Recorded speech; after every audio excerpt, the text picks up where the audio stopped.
Terrenos privados convertidos en punto de transferencia de basura. Vamos a dar lectura a una nota que nos llegó con una denuncia que para nosotros es sencillamente grave. Estos terrenos son de propiedad privada y desde antes de la creación de la provincia de Santo Domingo han sido utilizados como punto de transferencia de los desechos sólidos generados en el municipio de Santo Domingo Este. Durante años, los propietarios han realizado numerosas protestas y reclamos exigiendo el respeto a sus derechos, sin que hasta la fecha hayan recibido una solución justa, a pesar de contar con sus títulos de propiedad debidamente registrados. Mediante el decreto número 396-11, estos terrenos fueron declarados de utilidad pública. Posteriormente, el decreto 597-11 ordenó el cierre técnico de los vertederos a cielo abierto como parte de las políticas para mejorar la gestión de estos residuos sólidos. Sin embargo, los propietarios continúan esperando una respuesta que garantice el resarcimiento de sus derechos y su solución definitiva a la situación que se ha prolongado por décadas. Y estamos hablando entonces de fideicomiso público-privado, gestión integral de residuos sólidos, que dirige el señor Príamo Ramírez. Vamos a ver el video. No puede casi ni vivir aquí, mira cómo está esto, mira, de buzo, lleno de buzo. O sea que ellos se han apropiado de todo su entorno, su terreno, de todo. ¿Y a usted le pagaron ya, a usted? No. ¿No le han pagado nada? No. Bueno. Y quiero que me paguen mi casa, bien paga. Claro, porque ya usted, bien paga. Ya usted no puede vivir ahí. Porque ya yo no puedo vivir aquí, bien paga. Así mismo. ¿Cuál es su nombre? Mi nombre es Marilú Vinicio. Marilú Vinicio. Y mi papá es Javier Alcántara y Novelta Vinicio. Muy bien. Mira foto de los camiones. Mira foto de los camiones. Vienen a tirar basura los camiones de aquí, Santo Domingo Este, a llenar, a seguir llenando todo de basura, miren. La comunidad ya no aguanta más. Mírenlo ahí los camiones, miren, a tirar más basura para acá. Presidente, mire, todo eso es con su dinero. Sin embargo, lo de nosotros no nos lo quieren pagar. Mire, no aparece por ningún lado, señor presidente. Señor presidente. Esa es parte del equipamiento. Esa aquí. es parte del equipamiento de ellos. Mire, vamos a seguir. Mira, todo eso de allá, desde ahí empiezan a tirar basura, todo eso. Hasta allá. Mire. Eso está lleno. Allá arriba, en ese terreno también propiedad privada, está lleno de goma allá arriba. Y con eso hacen un negocio diario. Todos los camiones están parados ahí. ¿Cuál es el nombre suyo? Félix Fermín Vinicio. Félix Fermín Vinicio. Dígame cuál es la situación aquí. Esto es que ellos no están por pagar esos pececitos viejos. Y hay que dar esos chequecitos, si no esto que no se va a abrir. De la tierra, ¿verdad? De la tierra de aquí, de Cancino Centro. Ustedes han heredado eso de su padre. De su papá. Así mismo. Dígame ustedes por aquí. Queremos que jamás en la vida se meta esta basura, ni el ayuntamiento. Y todos ustedes tienen terreno aquí, todos tienen. Propio. Ellos hay dinero para hacer su transfer, pero para pagarnos el dinero de nuestra tierra no hay dinero. Queremos nuestro dinero y si no nos van a entrar aquí jamás, porque le vamos a hacer lo mismo todo el tiempo de nuestra vida, que eso es de mi papá y de mi mamá y de mis tíos, de toda mi familia y mis todos hermanos. Aquí queremos nuestro dinero, porque ellos se metieron a medir sin hablar con los dueños ni nada. Midieron así, hicieron todo. Hay un decreto, pero ese dinero se ha pagado a ustedes, no se ha pagado todavía. No, a ninguno de los propietarios se le ha pagado eso. No, todavía no se me ha pagado y estamos a la espera, porque si ellos tuvieron dinero para construir, debieron tener antes el dinero de pagarle a los propietarios. Exactamente. Seguimos viendo camiones que vienen a coger la basura para llevársela para otro lado, porque esto es un transfer, miren. Entrando un camión y saliendo otro allá al fondo, mire, lleno de basura. Míralo ahí. Míralo ahí. Ahí está todo el terreno que ellos han tomado y no han pagado. Míralo ahí. La comunidad completa tiene sus títulos de propiedad. El terreno de mi papá, de su papá. Alcántara. Está al revés eso, póngalo derecho. Mira, ahí están todos los derechos. Aquí está, este es el centro de acopio, ¿verdad? De la basura, donde ellos hacen las divisiones de la basura y lo montan en otros camiones. Y aquí tienen una planta también aquí grande, parece, déjame entrar por aquí a ver si se puede entrar. Aquí está. Desde aquí se puede observar todo.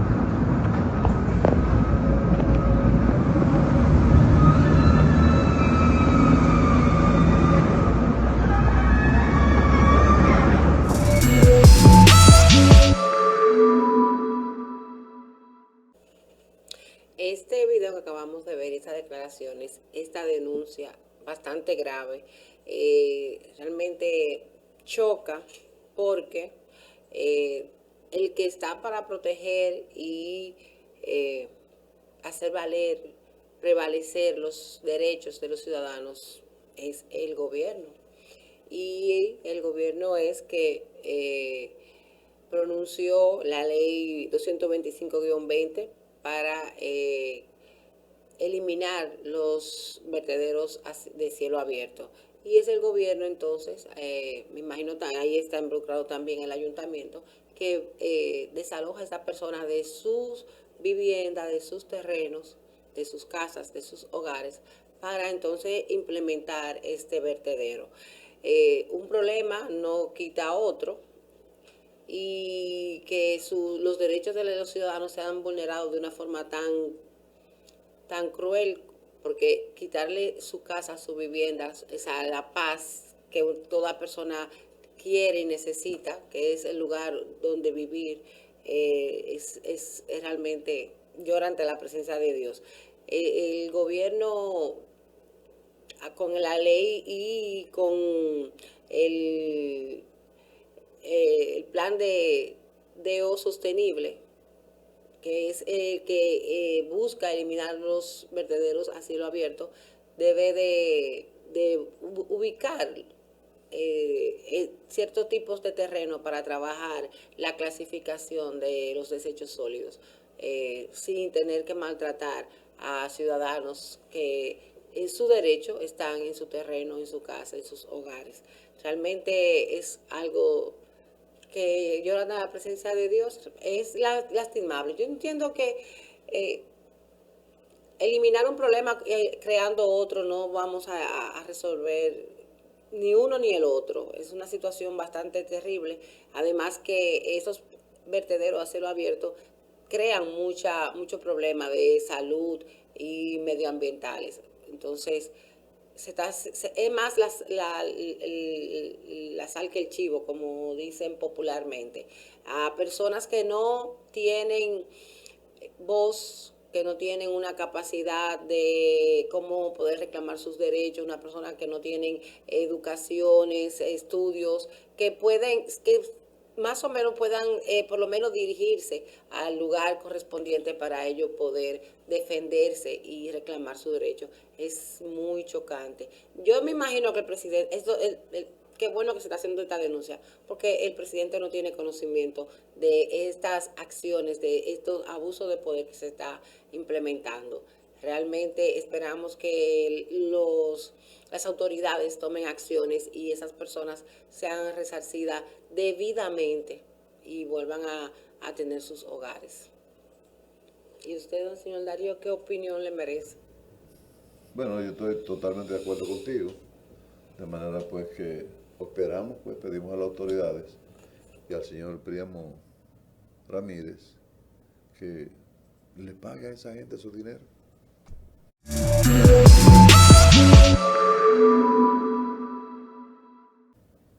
En el día de ayer, este fin de semana más bien, el presidente realizó diversas actividades, sobre todo en Samaná, realizó algunas inauguraciones de obras, de play, cancha y otras obras de importancia para esa comunidad. También en el Palacio el presidente realizó una serie de actividades donde le vamos a mostrar a ustedes un pequeño pequeños cortes de cada una de esas actividades. Y una de ellas fue las leyes de libertad de expresión. Vamos a escuchar parte de lo que el presidente allí habló. Durante 3 años consecutivos, República Dominicana ha salido en primer y segundo lugar en el índice de Chapultepec de respeto a la libertad de prensa. Sin embargo, hemos visto que hay movimientos legislativos con torno a un problema que ocupa el mundo entero.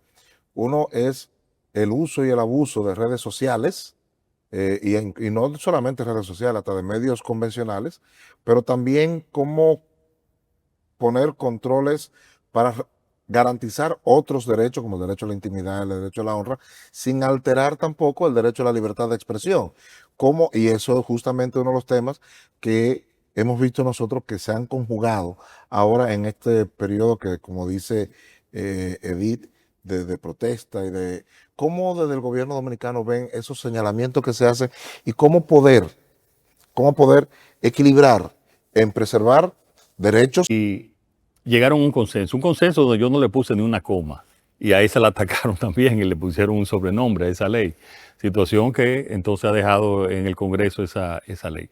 Después tú tienes el Código Penal. El Código Penal es un código que tiene 15 años en el Congreso, que se discutió, que se habló, que se dijo, y cuando se aprobó hace unos 11 meses, por eso lo que, como dicen los abogados, se estableció el vacation legis o la vacación legal de 1 año para corregir cualquier situación en términos del Código Penal. No solamente en lo que tiene que ver también, que hay que corregir, en lo que tiene que ver con la libertad de expresión. Como el pasado viernes ya depositamos en el Congreso un consenso, que voy a hablar más adelante de eso. Pero otras áreas que también había que hacer una corrección en términos de forma y algunas también de fondo. Y también el Congreso dio participación hasta el próximo miércoles para que cualquier otra sugerencia pues se la lleven al Congreso.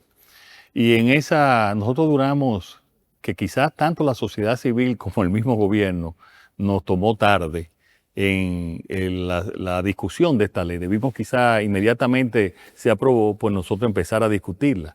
Y en eso hacemos mea culpa. Quizás los dos sectores debimos de hacerlo inmediatamente, se aprobó. Pero se discutieron, duramos como unas 5 semanas con diferentes sectores discutiendo estas modificaciones y se van a aprobar estos cambios antes del 3 de agosto, que es cuando entra la ley en vigencia. En vigencia o en efecto. Evidentemente el tema del Código Penal. Sí. Y el presidente también en ese conversatorio con los periodistas Eddie Feble y José Monegro también habló del plan anticrisis para fortalecer las MIPYMES. Además que menciona que protegerá a las clases medias y sostendrá el crecimiento económico. Vamos a escuchar lo que dice el presidente de este tema. Presidente, recientemente el gobierno propuso y se aprobó el anticipo que el gobierno cree que... Condiciones especiales. Yo llegué al gobierno en medio de la crisis del COVID en agosto del 2020. Después, cuando estamos pasando el COVID, entonces viene la guerra de la invasión de Rusia a Ucrania, que también impactó no solamente los hidrocarburos, sino que también impactó las materias primas agrícolas que se utilizan para la producción agrícola. Y ahí tomamos una serie de medidas para que la inflación, que en Estados Unidos llegó casi a 2 dígitos y en países de Europa llegó a 2 dígitos, nosotros la pudimos mantener en 1 dígito. Todavía alto, pero eran impactos externos. Y lo mismo entonces, aprendiendo de eso, hicimos también medidas para que ese impacto fuera pagado por las personas que pudiesen pagarlo más. Por eso, este plan anticrisis fue bastante progresivo, porque quisimos era lo justo y que se aplicara a las personas que pudiesen la capacidad de pago mayor en términos de impuestos. Pero el plan anticrisis también es un plan también para la recuperación económica que hemos podido mantener. República Dominicana está manteniendo el mayor nivel de crecimiento económico, con la excepción de Guyana, que tú sabes que con ese petróleo nadie compite. Sí. Del amigo, el presidente Irfan Ali, que cuando hablamos dice, soy el que más crezco, más que República Dominicana, me dice. Digo yo, bueno, cuando tengamos petróleo entonces será diferente. En esas cantidades. En esas cantidades. Pero seguimos creciendo más de un 4% en el año y eso hemos logrado esa articulación entre la política monetaria y la política fiscal. Y en ese plan anticrisis es bueno saber lo siguiente y repetirlo. Le quitamos el anticipo que va a hacer a partir de enero a las MIPYMES, a las pymes, a las pequeñas empresas en vez de hacerlo mensual se va a hacer en 3 pagos al año. Quitamos el impuesto para las nuevas empresas, para que ya se eliminó, para un impuesto que se cobraba para las nuevas empresas. El tema de las sucesiones que pagaban un 27%, lo llevamos a un 3%, o sea, el pago del impuesto sucesoral, que tú sabes que además creaba muchas situaciones y que ya tú puedas, y no se hacía en vida, porque tenía que hacerlo un 27% y si se hacía después de fallecer, entonces era un 3%. Le quitamos el impuesto a los seguros de vida también, que lo contrataban fuera del país, renovando y relanzando esa industria también. Entre muchas otras exenciones que hicimos. O sea, realmente el plan anticrisis es un plan que el próximo año que va a estar en pleno va a servir de mucho, especialmente para las pymes y las pequeñas empresas, para poder progresar de mejor manera y con menos cargas impositivas. Hay un tema. El presidente también habló de la independencia de los poderes del Estado, en especial el Poder Judicial. Vamos a escuchar a qué se refiere el presidente con esta independencia. Una de las cosas que usted ha planteado, lo planteó en la campaña antes de ser electo presidente en el 2020 y lo ha mantenido en el gobierno, es fortalecer la independencia del Poder Judicial. ¿Cree que hemos avanzado en eso? Muchísimo hemos avanzado. Hay un ministerio público totalmente independiente donde no recibe ningún tipo, ni acepta, ni yo tampoco le propongo nunca en los 6 años que tengo. Primero estuvo doña Miriam Germán, ella lo ha dicho públicamente. Ahora está la magistrada Jenny Berenice, que actúa con total independencia. Mira, yo estuve el pasado viernes en la unidad antifraude, que es una nueva unidad en la Contraloría para atender denuncias y casos. Y ahí están muchos casos que han sido sometidos a la justicia, como en 25 instituciones y como 100 personas de este gobierno a diferentes niveles. Muchos se anuncian, otros no se anuncian, a diferentes niveles. Y eso es la independencia. Tú no puedes evitar que haya corrupción. Ahora tú lo que tienes es que combatir la corrupción. Y para el combate a la corrupción, un Ministerio Público Independiente es fundamental y es parte de las reformas que hicimos en el año 2024, dándole independencia al Ministerio Público y también lo que habíamos hablado del blindaje de la Constitución para que no venga un caudillo a quedarse o querer quedarse más de lo estimado. El tema digamos. El presidente también habló de las diferentes obras que se están ejecutando a nivel nacional, donde habló de escuelas, puentes y otras que son de gran importancia para el país y el desarrollo de las comunidades. Escuchemos. Pero siempre van a decir algo la oposición. Estos son temas institucionales, que estructura, que si el gasto público, que son... Mire, yo te voy a hablar sobre el tema de la infraestructura. El porciento más bajo de gasto de infraestructura en relación con el PIB fue en el año 2019, que fue 2.3. Después nosotros hemos invertido más que eso. Pero recuérdate que 1% del PIB, o sea, en términos absolutos, nuestros amigos de la oposición a veces hablan en términos absolutos y a veces hablan en términos relativos. Cuando le conviene hablan en términos absolutos y cuando no le conviene hablan en términos relativos. En términos relativos, hemos invertido más que esa suma. Pero el pasado año creo que terminamos en 2.6, 2.7, me parece que en 2.7. Este año pensamos llegar a casi un 3%. Y yo reto a que me digan, a que hablemos sobre la calidad de la inversión pública. Usted no va a una provincia donde no haya una obra que esté dentro de las prioridades que esté en proceso. Se está redistribuyendo en todo el país. Pero cuando vamos al Gran Santo Domingo, nosotros las 4 entradas del Gran Santo Domingo le estamos mejorando para el mejor tránsito. El caso de la entrada desde el sur. Bueno, que esta semana ya inauguro, el fin de semana próximo inauguro el túnel de la Plaza de la Bandera. Están invitados. ¿A la Plaza de la Bandera o al túnel? El túnel. El túnel en la Plaza de la Bandera. ¿Está invitando a la Plaza de la Bandera o el túnel? A las dos cosas. Pero bueno, en la Plaza de la Bandera también hicieron algunos trabajos arriba en la parte de acondicionamiento. Sí, bueno, pero lo de... En la entrevista realizada por los periodistas José Monegro y Edith Febre también se tocó el tema de los posibles terremotos de la República Dominicana y los recientes terremotos ocurrido en Venezuela. Escuchemos las palabras del presidente Luis Abinader con relación a este tema. Señor presidente, recientemente íbamos a ir a un tema que es triste y doloroso, que fue el terremoto en Venezuela.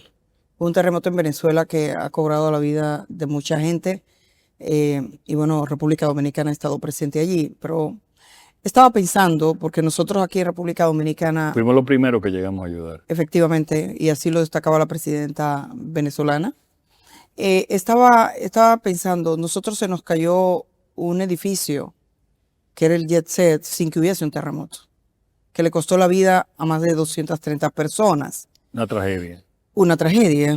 Y entonces en muchos países se están preguntando, ¿estamos preparados para un terremoto o no? Aquí, por ejemplo, se evaluaron escuelas. La oficina responsable dice, bueno, ese edificio, normas sísmicas. Alguien dice, tengo una casa, voy a hacer una... hay muchas denuncias en términos de... Creó el presidente Hipólito en el 2000.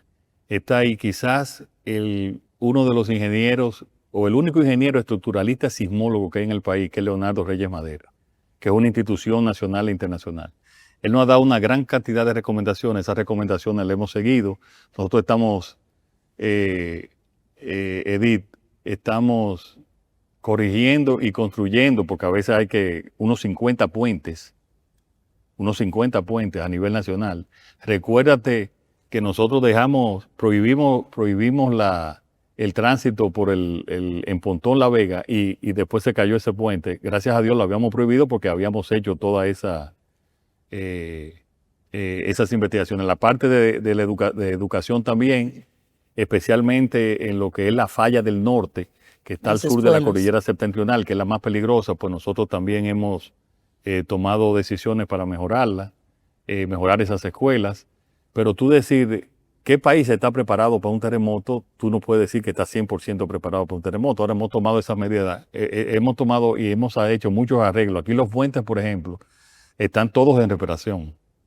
Y algunos se han ya... Incluyendo el de la 17.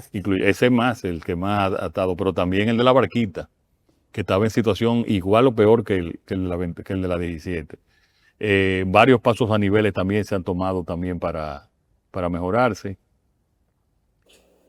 Señor Darío, ¿qué opinión le merece a usted esas declaraciones en cuanto a los sismos aquí en la República Dominicana?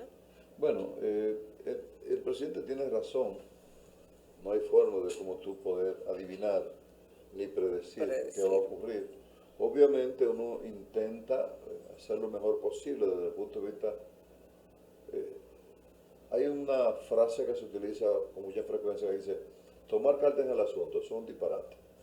Pero uno hace lo posible por prever, ¿verdad?, que ocurra el menor daño posible en un terremoto. Ahora, en términos de la entrevista, hay dos magníficos periodistas. Esos son periodistas de verdad, no son comunicadores, son periodistas. Doña Edith Feble y el señor José Patricio Monegro, mi amigo de hace muchísimos años. Ahí no hay vuelta floja. Sin embargo, pienso que desde el punto de vista técnico y desde el punto de vista para beneficio del país,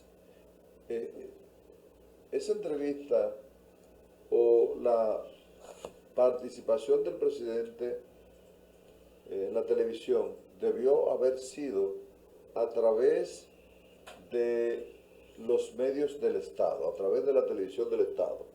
Una participación formal en la que todos pudiéramos haber disfrutado de sus palabras. No por repetición, sino con cierta solemnidad. Si tú me dijeras, bueno, no, el presidente es cercano, eso lo entiendo también. Pero si yo me hubiese sentido más satisfecho si se hace desde la televisora del Estado, desde Canal 4. Es el primer medio oficial.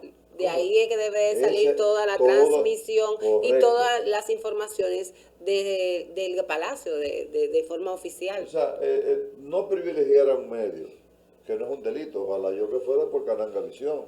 Claro. Ahora, pero también me hubiera sentido cómodo si se hace a través de la televisora del Estado, y entonces me hubieran dicho, todo el que quiera enlazar con la televisora del Estado puede hacerlo.